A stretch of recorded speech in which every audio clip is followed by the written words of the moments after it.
Imagina você de pé na areia ainda morna do mar da Galileia. Final de manhã, sol já alto, e um homem acaba de sair de uma casa no fim daquela rua estreita de Cafarnaum. Ele atravessa o quintal, desce o caminho de pedra até a praia e começa a falar. Em poucos minutos a multidão se aglomera. Não cabe mais ninguém na areia. As pessoas vão chegando das vilas vizinhas, dos campos, dos barcos atracados. Você está bem no meio. E aí, sem aviso, esse homem faz uma coisa que ninguém esperava. Ele entra num barco pequeno, pede que o pescador o afaste alguns metros da margem e senta no banco da popa. A água amplifica a voz. A praia vira anfiteatro natural. 1000 pessoas em silêncio, esperando. Você escuta as ondas batendo de leve no casco do barco, o vento balançando as folhas das palmeiras e a respiração de quem está ao seu lado. Até esse dia, naquele Evangelho de Mateus, esse homem ensinou de forma direta. O Sermão do Monte tem mandamentos claros, bem-aventuranças nítidas, ais contundentes. Os capítulos seguintes narram milagres explícitos, encontros frontais, confrontos com fariseus. Mas quando ele abre a boca aqui na praia, em Mateus 13, sai algo diferente. Sai uma história sobre um semeador, um homem comum, andando por um campo, lançando sementes ao vento, sem moral imediata, sem aplicação direta. E a lição é essa. Os discípulos ficam confusos. Eles esperam até a multidão se dispersar, se aproximam do mestre e perguntam, no versículo 10, por que você está falando por parábolas? Mateus 13 não é coleção, é arquitetura. A maioria dos cristãos brasileiros, quando ouve parábolas de Mateus 13, lembra de duas. A do semeador, talvez a do joio. Quem leu mais lembra do tesouro escondido. Mas Mateus 13 tem 7 parábolas. 7. E não estão em qualquer ordem.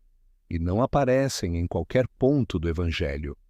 E o capítulo termina com Jesus deixando a casa, indo embora, mudando de fase. Se a maioria pula este capítulo, é porque não viu o que ele está fazendo. Hoje a gente vai olhar de perto. Vai contar as 7 em ordem. Vai entender por que estão aqui, por que estão nessa sequência e por que o capítulo é o pivô do Evangelho inteiro.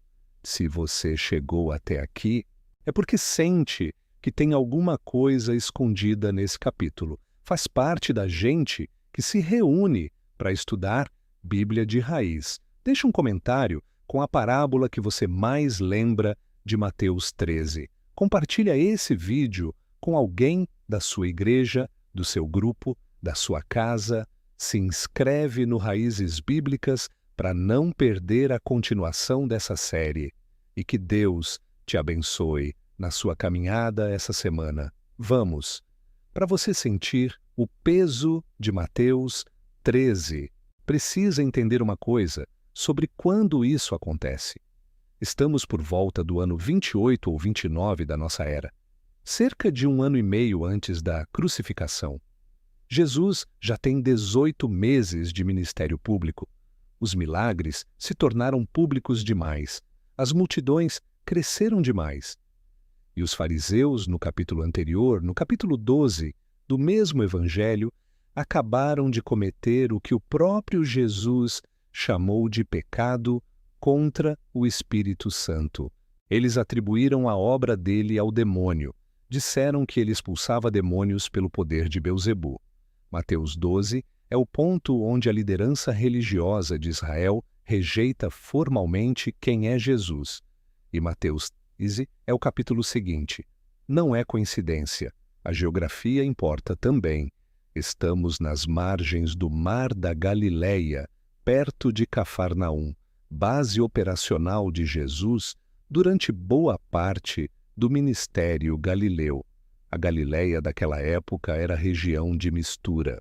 Judeus, samaritanos do sul, fenícios do norte, soldados romanos das guarnições, comerciantes em trânsito, multidão heterogênea. Mas no barco, separados pela água, estavam os 12 discípulos, audiência dupla, multidão na praia, discípulos no barco, Jesus no meio. E a parábola feita para ser ouvida pelos dois grupos ao mesmo tempo, com efeitos diferentes em cada um. O porquê agora também importa. Mateus capítulos 11 e 12 mostram crescente rejeição. João Batista, preso e duvidando, manda perguntar de dentro da prisão se Jesus é mesmo o que havia de vir. Cidades inteiras que viram milagres não se arrependem. Corazim, Betsaída, Cafarnaum, todas amaldiçoadas em Mateus 11. Fariseus acusando de blasfêmia. A própria família de Jesus tentando levá-lo embora à força, achando que tinha enlouquecido. Mateus 13 acontece no momento exato em que o ministério público entra em colapso de receptividade. E é nesse exato ponto que ele muda o método. Para de ensinar diretamente.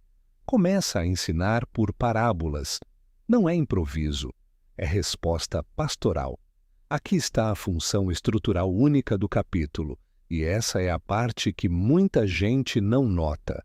Mateus 13 é o ponto de virada do evangelho inteiro. Antes dele, ensino público claro, milagres explícitos, convite aberto a Israel. Depois dele, Jesus começa a falar mais reservadamente aos discípulos, prevê pela primeira vez sua paixão e morte, prepara um remanescente. O capítulo 13 é a dobradiça. Quem pula não entende a virada do Evangelho. Quem pula chega no capítulo 16. Ouve Jesus dizendo aos discípulos que vai a Jerusalém para ser morto e fica perdido. Por que essa virada? Porque Mateus 13 já preparou. Já sinalizou. A audiência original também tem que entrar na conta. Judeus do primeiro século estavam acostumados a ouvir machal, forma rabínica de ensinar pelo paralelo.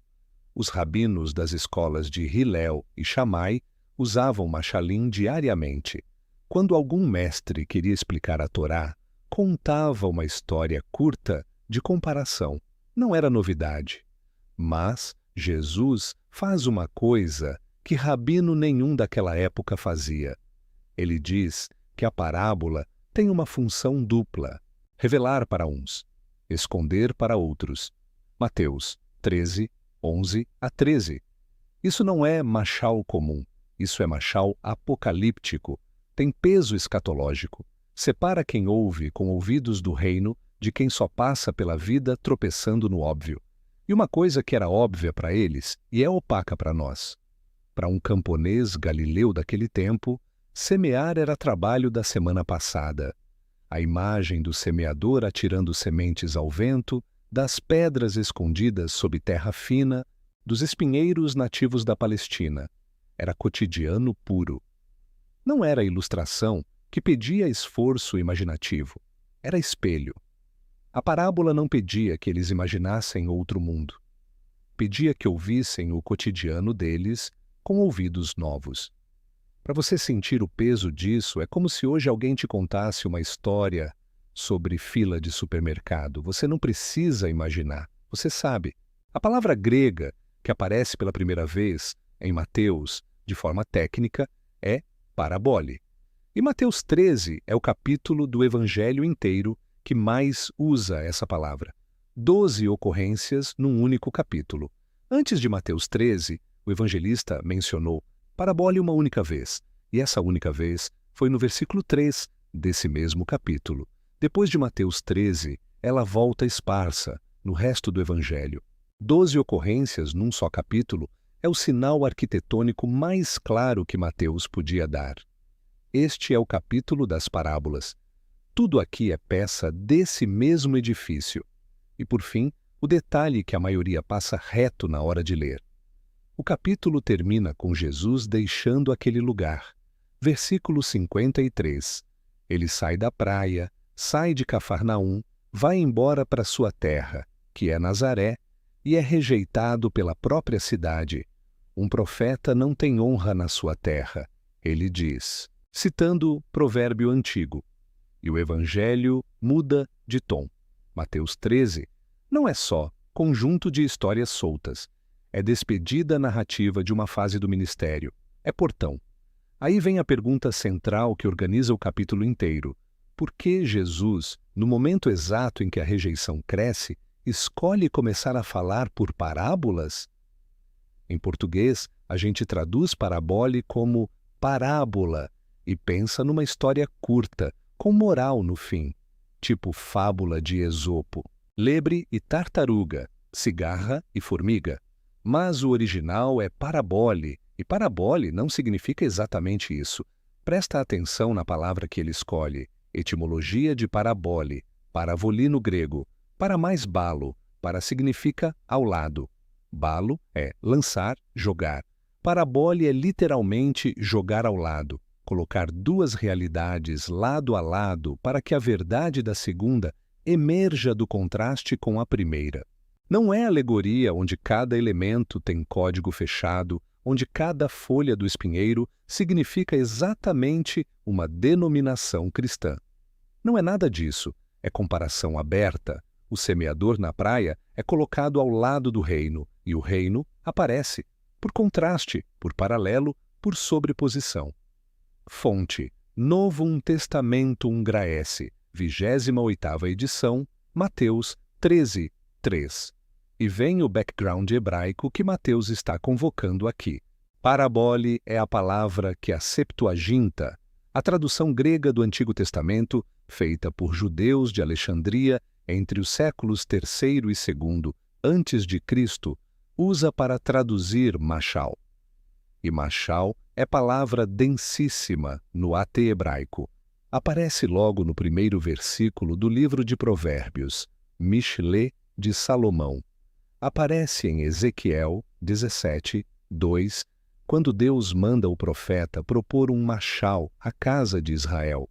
Aparece no Salmo 78, 2. Machal vem de uma raiz que significa duas coisas ao mesmo tempo, comparar e dominar, o que governa pelo paralelo. Quando Jesus ensina por parábolas em Mateus 13, ele se posiciona deliberadamente na linhagem dos profetas mestres do AT. Fonte: Bíblia Hebraica, Stuttgartensia, em Provérbios 1, 1 e Ezequiel 17, 2. Septuaginta de Provérbios 1, 1. E Jesus mesmo confirma essa conexão. Bem no meio do capítulo, no versículo 35 de Mateus 13, depois de ele ter contado 4 parábolas, o evangelista para a narrativa e cita o Salmo 78. Ele escreve: tudo isso Jesus disse à multidão por parábolas, para que se cumprisse o que foi dito pelo profeta. Abrirei a minha boca em parábolas, publicarei coisas escondidas desde a fundação do mundo. Esse profeta é Asaf, o levita músico que escreveu o Salmo 78. Mateus está explícito. Jesus, ensinando por parábolas em Mateus 13, é o cumprimento direto do Salmo 78. O capítulo 13 não é improvisação pedagógica, é cumprimento profético. Asaf plantou, Jesus colhe. A segunda palavra-chave do capítulo está logo no versículo 11. Os discípulos perguntam por que parábolas. Jesus responde: a vocês foi dado conhecer os mistérios do reino dos céus, mas àqueles outros não foi dado. A palavra grega usada ali é mysterion, mysterion. Em PT vira mistério, e a gente pensa em enigma insolúvel, charada que ninguém decifra. Mas mysterion, no grego do primeiro século, era termo técnico das religiões de mistérios, segredo revelado a iniciados. Plano que estava escondido por geração, e agora se abre àqueles que se aproximam. Não é enigma, é revelação para quem chega perto. Fonte: NA 28, Mateus 13, 11. Junta as duas palavras agora. Parabole é a forma, colocar duas realidades lado a lado. Mysterion é o conteúdo, segredo agora revelado a quem se aproxima. Mateus 13 é a unidade onde forma e conteúdo se casam. As parábolas revelam o mistério do reino para quem tem ouvidos para ouvir, e escondem para quem só passa a vida se aproximando do óbvio sem nunca penetrar. Não é cruel, é pedagógico, é filtro de coração, não filtro de inteligência. Quem para na praia e fica é convidado a se aproximar. Quem ouve a parábola dá de ombros e segue indo, escolheu sozinho o que ouviria. E aqui aparece a primeira pista da arquitetura do capítulo. Das 7 parábolas, Jesus explica 2 em particular para os discípulos depois que a multidão se dispersa. A parábola do semeador ele explica nos versículos 18 a 23. A parábola do joio ele explica nos versículos 36 a 43.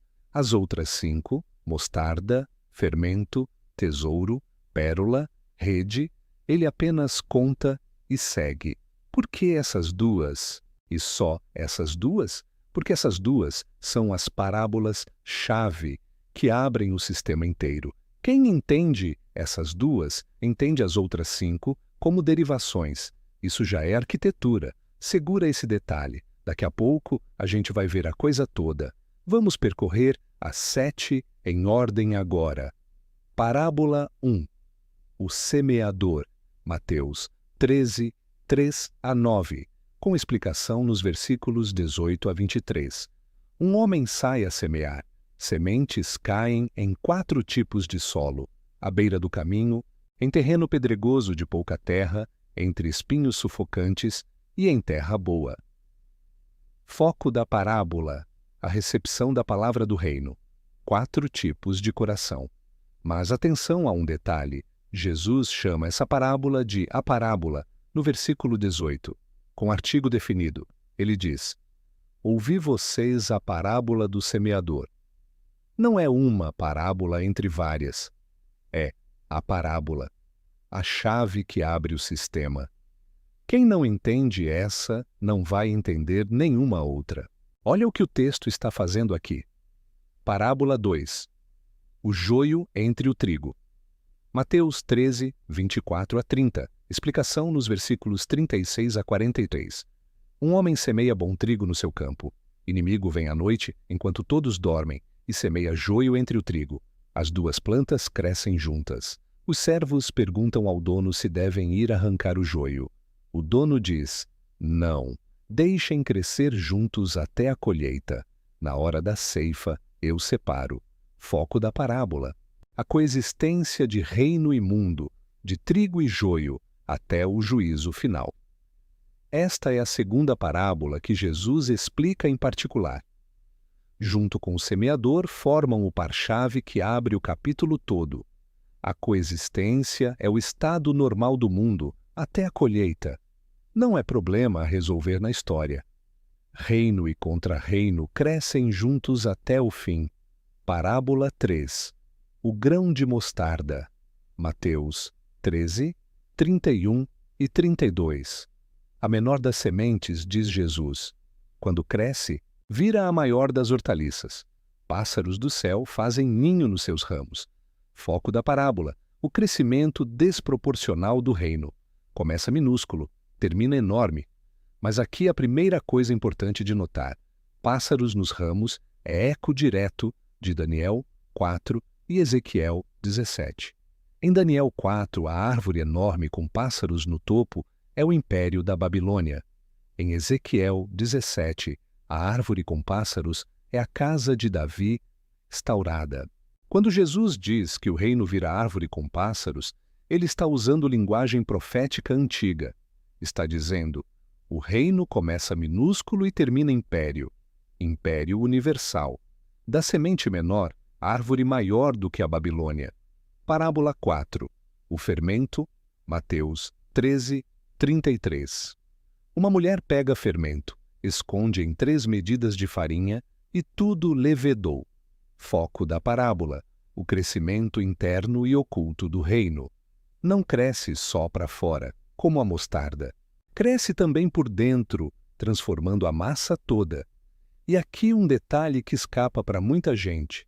3 medidas de farinha é exatamente a quantidade que Sara preparou para os 3 visitantes em Gênesis 18, versículo 6, quando Abraão recebe os 3 viajantes, que se revelarão anjos do Senhor. Ele pede que Sara prepare 3 medidas de flor de farinha. Jesus está costurando o reino com a hospitalidade de Abraão. Não é coincidência, é tecido. Mateus, judeu de formação, sabe exatamente o que está fazendo. Mateus 13 não é coleção, é arquitetura. Olha o que está acontecendo. Cada parábola é uma peça. Cada peça tem eco no AT. Cada eco aponta para um tipo de Cristo cumprindo a história de Israel. E elas estão na ordem certa. Semeador, para falar de recepção. Joio, para falar de coexistência. Mostarda, para falar de crescimento externo, expansivo, visível. Fermento, para falar de crescimento interno, oculto, transformador. 4 parábolas, 4 lados do mesmo prédio. Mas o prédio tem mais. Parábola 5, o tesouro escondido no campo. Mateus 13, 44. Um homem encontra um tesouro num campo, esconde de novo, com cuidado. Volta para casa cheio de alegria, vende tudo o que tem, toda a poupança, todos os bens, e usa o dinheiro para comprar o campo onde está o tesouro. Foco da parábola: o valor incalculável do reino, a ponto de justificar a entrega total de tudo o que se tem. Mas atenção para um detalhe importante: o tesouro estava escondido. O homem não estava procurando. Ele encontrou por acaso, talvez arando o campo de outro como diarista. Reino que se acha sem procurar. Parábola 6. A pérola de grande valor. Mateus 13, 45 e 46. Um mercador procura boas pérolas. Profissional.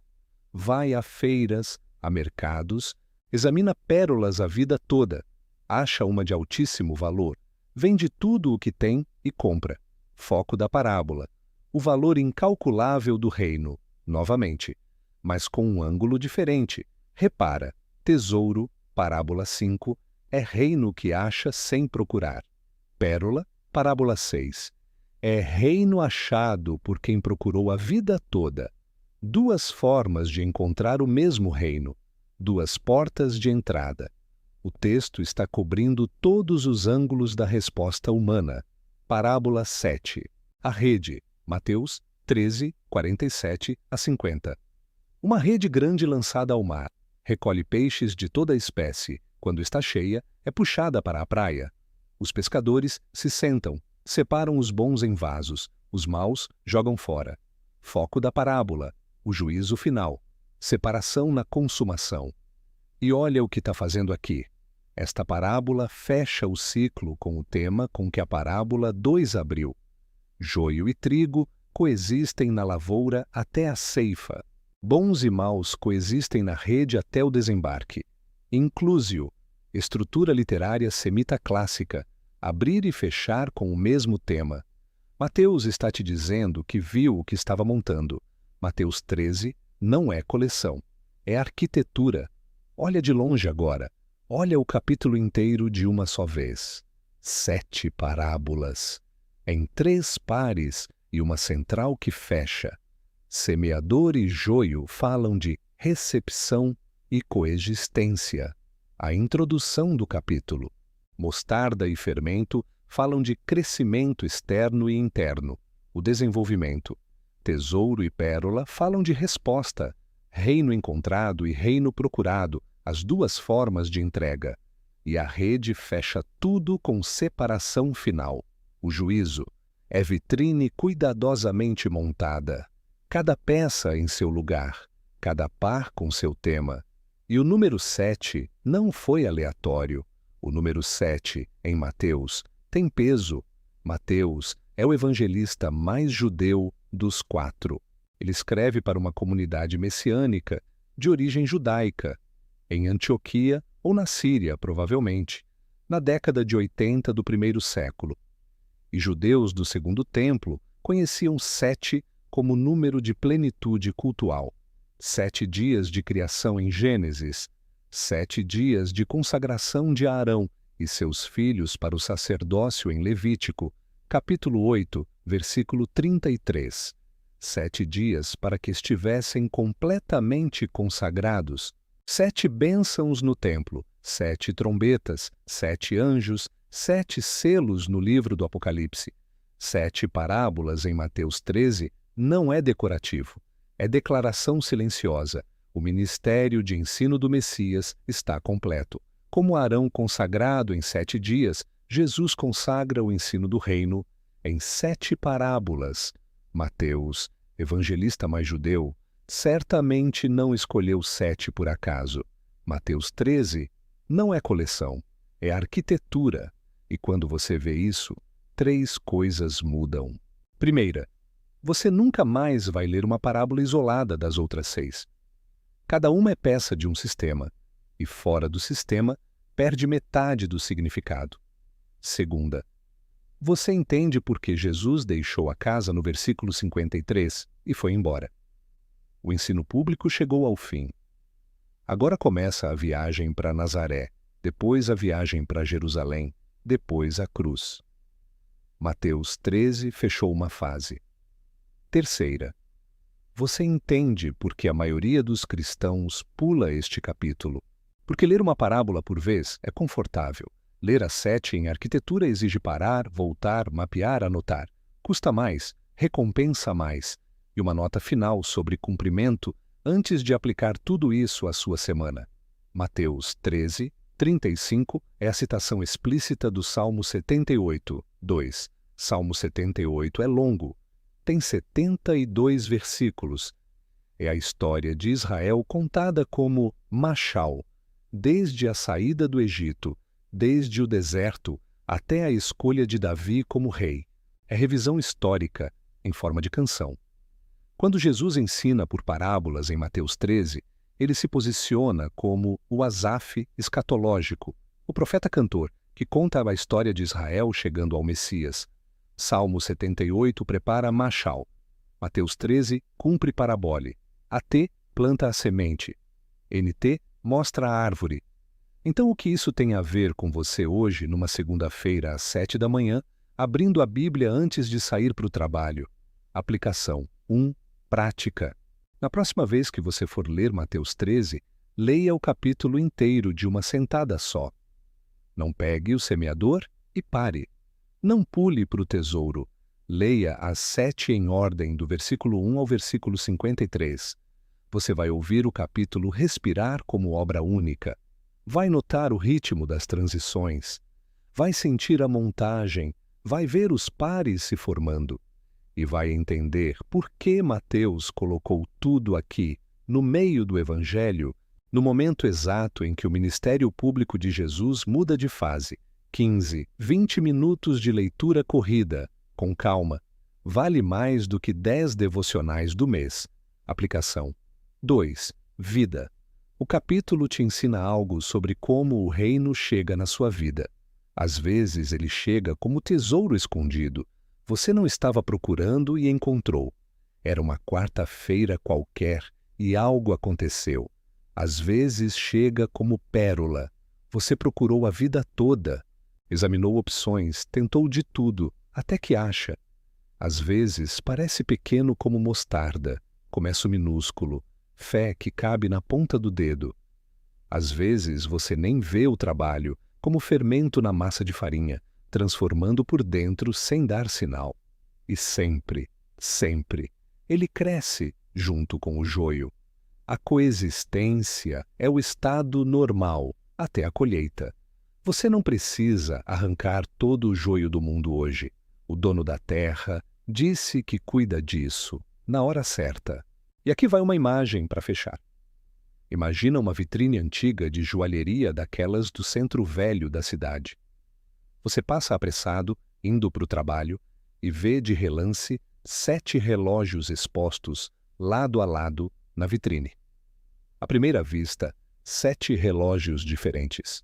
Um pequeno, um redondo, um quadrado, um de pulso de couro velho, um de bolso com corrente, um de parede pequeno, um despertador antigo, marcas diferentes, idades diferentes, formas diferentes. Você ia seguindo, mas para. Olha de perto, agora com tempo. E aí descobre uma coisa que nem o vendedor talvez tenha notado. Cada relógio marca uma hora distinta do mesmo dia. O primeiro marca o nascer do sol. O segundo, o meio-dia. O terceiro, a tarde. O quarto, o entardecer. O quinto e o sexto, a noite que cai. O sétimo, a madrugada do dia que vem. Juntos, contam o dia inteiro. Ninguém te disse. Você só notou porque parou e olhou. Mateus 13 é vitrine, não coleção. 7 parábolas. 7 horas do dia do reino. Manhã do semeador, meio-dia do joio, tarde da mostarda e do fermento, entardecer do tesouro e da pérola, noite da rede. Quem passa apressado vê 7 histórias soltas. Quem para e olha de perto vê o dia inteiro. E agora, você foi até o fim. Você viu o que estava montado ali o tempo todo. A próxima vez que alguém da sua igreja comentar, tem aquela parábola do semeador. Lembra? Você sabe que tem mais 6 e mais, que as 7 formam uma coisa só, e que esse capítulo é o pivô narrativo do Evangelho de Mateus inteiro, a dobradiça entre o ensino público e a viagem para a cruz. E o que a maioria perdeu, você acabou de encontrar.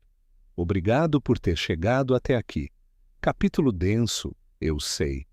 Trabalho de raiz toma tempo, e cada inscrição me ajuda a seguir produzindo conteúdo assim. Se esse vídeo te tocou de alguma forma, manda para um amigo seu que precisa ouvir. Comenta aqui embaixo qual das 7 parábolas mais te marcou, nem que seja para discordar da leitura. Comentário curto também ajuda o algoritmo a entender que vale a pena e que a paz do Senhor esteja com você essa semana e em todas as que vêm.